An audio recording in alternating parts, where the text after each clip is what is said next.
Hey,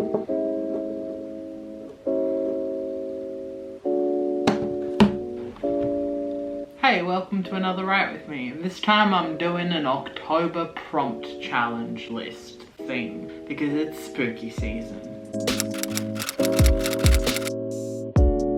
I found this list on Tumblr. I am not a frequent user of Tumblr, however, there is a very strong writing community on there, and it's not just fanfic stuff, it's like genuine like NaNoWriMo type stuff and like short stories. And I found this page called the Nosebleed Club, and they have really good writing prompts. And they have a whole list for October. It's brand new, it's fresh off the press for this year. And I really love the whole list. I think it's just a very good list. I feel like there's so many possibilities for each prompt, and there's so many angles that you could approach this from. And my plan is to write something every day, at least 500 words, and turn this into like a little booklet, like a little zine for back when zine seasons are on, because we're still in lockdown, but zine season is always approaching, and I really like just writing, and it's a really good way to self-publish. So yeah. Yes, I am filming this video on the day it is supposed to be uploaded, and that is because I have a life. And I know that sounds like really condescending and rude, but like, the more I watch YouTubers that I like and that I don't necessarily like and realize I don't like, and the more I try and make YouTube not a profitable thing right now, I just want to make stuff, the more I try to like become a YouTuber, the more I realize it's such a privilege to make videos. I have been working non-stop, barely sleeping, eating okay, doing okay with weight loss stuff and exercise, that's been fine, surgery recovery, all good. Thank God. But it's such a privilege to find time to sit down and actually make videos that are decent quality, that are not rushed, and that you can edit and have fun with. So it kind of bums me out that sometimes my videos are going to feel really rushed. I've got a lot of assignment stuff going on right now, and it's very chaotic, but you know what? I love myself, I love making things, and I'm not going to stop. So, I'm going to start this prompt.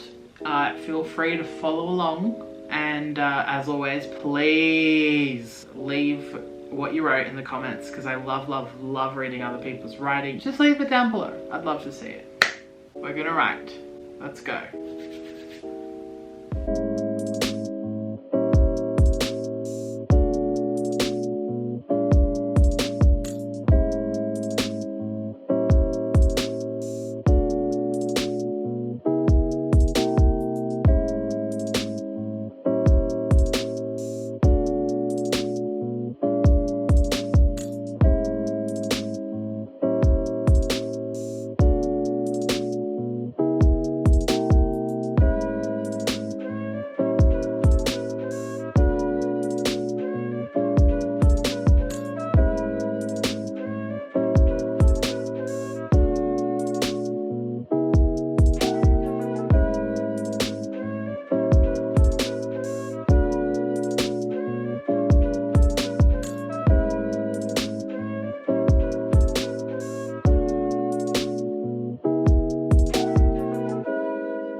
Okay. So I 100% just wrote a short horror story. And I don't know how I feel about it. I'll read it to you, and this is the timestamp so you can just jump to the story, but I just wanted to talk a little bit about what inspired it. I'd watched Over the Garden Wall with my brother recently, and there's some of those vibes in it. Not as wholesome, but death and all that. I'd also just read Perfume, the Story of a Murderer, and the idea of a woman who is completely disconnected from her unborn children and then born children is such a wild notion, because there was this idea that women love their babies and that's what their job is. God made it that way, that kind of thing. I was also reading conspiracy theories about Amish people and how there's a lot of shit that goes on in their communities that people don't talk about because religious protection and that kind of thing. If you talk to people who used to be Amish and left, they have a lot of horrifying stories. It's basically a cult, is what I'm saying. It's 759 or so words. Much more than the 500 I was expecting to write, but I don't feel like it finished in a neat package, but I still think it worked out, so I'm going to read you the story now. Okay. Autumn Mystery. The pumpkins in her fields didn't grow that summer. They shriveled on the vine and turned into hideous dried corpses dangling on a thread. They looked like little shriveled heads. It didn't make sense. She'd done it all dozens of times. Every year of her life since she could walk properly. Yet this time, something had gone wrong. Ezekiel knew it would mean that they would have nothing to bring to the market that Saturday morning. He knew it would mean the butcher wouldn't give him the bone scraps he always got in return for a large pumpkin. A completely unfair trade, despite his knowing. And that meant nothing to make stew from. They had some cabbages left down in the cellar, and even though he had tired of them, Ezekiel bent his head in prayer for a quick moment to thank God that the cabbages had at least been spared that year. "Mathilde!" he called to her. She raised her head from the vines and stared at him, not uttering a word. "Are there any? Even one?" She shook her head.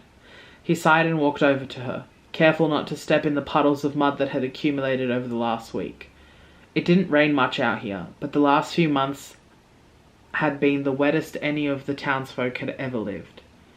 "Do you think it's because of—" "No," she cut him off. "It was the Lord's will." Mathilde stood abruptly, wiping her soiled hands roughly on her linen apron. She knew what her husband had wanted to say. She didn't care for his ideas. She was a practical woman. She didn't believe anything she couldn't see or touch with her own two hands. He chased after her, heading back into the house. The floorboards creaked as he pulled his boots off. The house had belonged to his parents, and their parents before him, so on and so forth. He had loved this home and cherished every bit of it, from the peeling paint in the pantry to the broken shingles on the roof. When he had married Mathilde last spring, he thought she would come to love it as much as he did. But despite his most fervent wish for it to be so, she didn't. Mathilde had never let anyone know, but she hated this house. She couldn't stand thinking about it, so she didn't. There was so much work to do. Ezekiel's parents had left them with so much debt to pay, she could hardly consider her own feelings. So of course when she had discovered she had fallen with child, she didn't feel the joy Ezekiel had upon the discovery. Mathilde only had one thought in her mind: another mouth to feed. The hunger she felt while carrying that child for 9 months was almost more than she could bear, and yet she disciplined herself, eating a small portion each day in order to have the money to pay their debt. And when the child finally came, it was not in howls and on a blood-soaked bed, but in the pumpkin patch, where Mathilde was knelt, collecting the snails from their leaves. It fell head first into the dirt. It hadn't even let out a cry. When Ezekiel found her, Mathilde was kneeling off to the side, crushing the snails she had collected with a stone. The child lay blue and stiff in the dirt. He couldn't understand what had happened. There was, for but a moment, the thought that she had killed the child. He felt shame and immediately pushed the thought away. A mother loves her child like our Father in heaven loves us. It was an undisputable fact. "What happened, Mathilde?" "The snails have eaten more than That's not what I meant. What happened to our child? It is dead. What more must you know? Even months later, Ezekiel felt like Mathilde had been keeping something from him. He couldn't think what, but there was something she hadn't told him and he knew it. It ate away at him. Mathilde felt differently. That child dying was a blessing. The Lord had made it so that it would want to leave her womb while she was working. It was the Lord who had severed it from her and pulled him fast into the earth. She knew it was providence that she had felt nothing when the dry crack of its skull hit the ground. If the pumpkins had to die along with that thing, so be it. It was the Lord's will. And in the future she would tell Ezekiel that because of it, she was ill and could no longer lay with him. Mathilde nodded to herself as she sliced the mottled cabbage thinly. It was the Lord's will. So that's kind of terrifying, huh? That was really fun. I hope you guys followed along at home. Post it in the comments if you did. And yeah, I'll see you in my next video. Bye.